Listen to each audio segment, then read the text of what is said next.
nandoon at ang sabi niya sa akin, Kuya Hari, kahit tumakbo ka pa, maaabutan pa rin kita. Napakaliit na mga hakbang mo, ngunit ako'y napakapilis tumakbo. Humahagulhol ako sa iya, Kuya Hari, nang hindi ko na alam kung anong aking gagawin.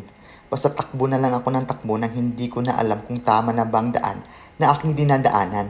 Hanggang sa may nakasalubong ako, Kuya Hari. Isang tao at kalabaw. Sabi ko sa kanya, Manong, tulong po. Hinahabol po ako ng halimaw. Hindi ko alam kung anong klaseng halimaw iyon. Napakalaki niya.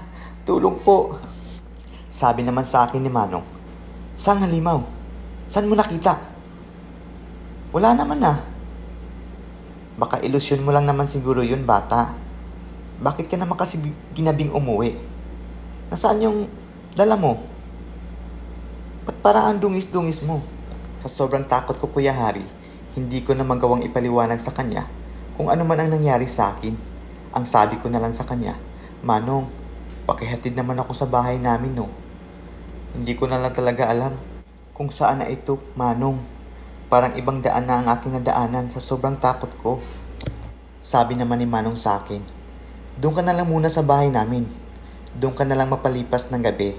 Bukas na kita ihahatid sa inyo. At tsaka, hindi ko rin alam kung taga saan ka. Taga saan ka nga ba? Taga dun po, Manong, sa may dulo. Dun sa may bundok. Hindi ko na po maalala kung anong lugar namin. O siya, sa bahay ka na lang magpalipas ng gabi. Matutuwa ang misis ko. May madala akong isang bata. Bakit po? Bakit po matutuwa ang misis mo?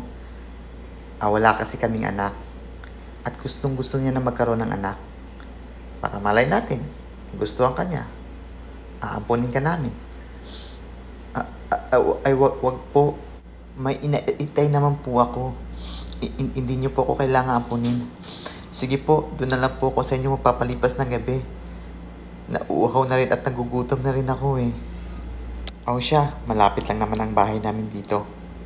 Tara, sumakay ka na lang sa labaw. Tara. At nakapagluto na siguro ang misis ko ng hapunan ngayon. Kasi alas 10 na ng gabi. Tara, para makakain ka na rin. Manong, baka po kasi hinahanap ako ng mga magulang ko ngayon. Hinahanap ka talaga nun.